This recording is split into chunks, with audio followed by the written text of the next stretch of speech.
नमस्ते दोस्तों। आप में से बहुत लोगों को एक सही और अच्छी फाइनेंशियल प्लानिंग करने में काफी बार कंफ्यूजन होता है, जैसे कि कैसे करें, क्या करें, कब करें, कौन कौन सी चीजों को इंक्लूड करें वगैरह। आज मैं आपको एक नया तरीका बताने वाला हूं जिससे से आप फाइनेंशियल प्लानिंग कैसे करें और फाइनेंशियल प्लानिंग क्यों जरूरी है उसको भी अच्छे से समझ सके। आज हम मैथमेटिक्स का फॉर्मूला यूज करके फाइनेंशियल प्लानिंग करना सीखेंगे। मैं बात कर रहा हूं बोर्डमास रूल की, जिसके बारे में हमने मैथ्स में पढ़ा था। आज इस फॉर्मूला की मदद से हम फाइनेंशियल प्लानिंग करना सीखेंगे। चलिए शुरू करते हैं। बोर्डमास का फॉर्मूला वैसे तो आप सबको अच्छे से पता होगा कि इसे सॉल्व कैसे करते हैं। इस फॉर्मूला के अनुसार सबसे पहले ब्रैकेट सॉल्व होते हैं। फाइनेंशियल प्लानिंग में इसका मतलब है पहले अपनी जरूरी चीजों को कवर करो, जैसे घर का किराया, खाना, बिजली, इंटरनेट बिल्स। ये सब नॉन निगोशिएबल्स हैं, इन्हें सबसे पहले प्लान करना ही होगा, इनको इग्नोर नहीं कर सकते हैं। दूसरा है ऑर्डर्स यानी powers and roots. Financial planning में इसका मतलब है लॉन्ग टर्म ग्रोथ फैक्टर्स, जैसे म्यूचुअल फंड्स में इन्वेस्टमेंट्स, रिटायरमेंट के लिए फंड या अपनी स्किल्स में इन्वेस्ट करना। ये चीजें फ्यूचर में एक्सपोनेंशियल ग्रोथ देती हैं, इसीलिए इनको भी कंसिडर करना जरूरी है। तीसरा है डिवीजन। इसका मतलब होता है तोड़ना, यानी फाइनेंशियल प्लानिंग करते वक्त इनकम को अलग अलग हिस्सों में बांटना। एग्जाम्पल के लिए अपनी आवक पे 50-72-30-72-20 रूल अप्लाई करिए। 50% नीड्स के लिए, 30-72% वांट्स के लिए और 20-72% सेविंग्स इन्वेस्टमेंट्स के लिए रखें। हर एक हिस्सा डिवाइड करके उनको एनालाइज करें।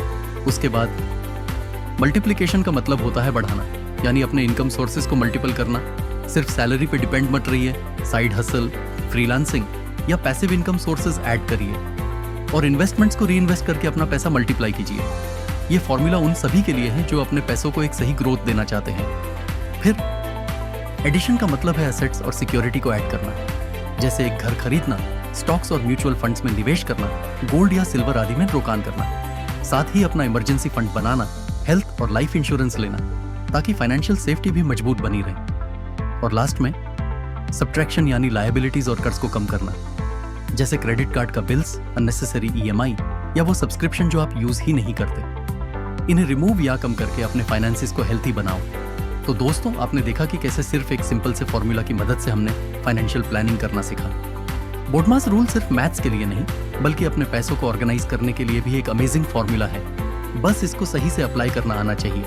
ब्रैकेट्स यानी जरूरतीन, ऑर्डर्स यानी लॉन्ग टर्म ग्रोथ, डिवीजन यानी बजटिंग करना, मल्टीप्लिकेशन यानी इनकम स्ट्रीम्स बनाना, एडिशन यानी एसेट्स एंड सिक्योरिटी के लिए, सब्ट्रैक्शन यानी गैर जरूरी कर्जों को कम करना। आई होप दोस्तों कि अगर आप इस फॉर्मूला को यूज करके अपनी फाइनेंशियल प्लानिंग करोगे तो आपको कंफ्यूजन नहीं होगा और आप सही और अच्छी फाइनेंशियल प्लानिंग कर सकते हैं। दोस्तों, अगर आपको फाइनेंशियल प्लानिंग का ये वीडियो पसंद आया तो इसे लाइक करें और अपने दोस्तों के साथ भी शेयर करें और हमारे चैनल को सब्सक्राइब जरूर कीजिए और बेल आइकॉन पे क्लिक कीजिए, जिससे आपको नेक्स्ट वीडियो की नोटिफिकेशन मिलती रहे। मिलते हैं नेक्स्ट वीडियो में, तब तक के लिए अपना ध्यान रखें और सुरक्षित रहें। Thank you for watching.